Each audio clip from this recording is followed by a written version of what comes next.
Hello मित्रों, आप જોઈ રહ્યા છો હળીએ બે ઈંડા દીધા છે।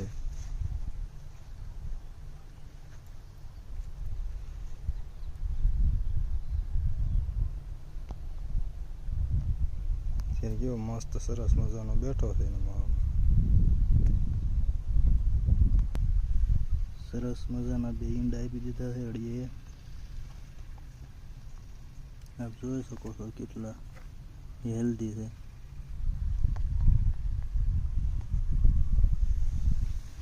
કપાસમાં આપ્યા છે હળીયો અત્યારે અહીંયા તારમાં બેસી ગયો છે।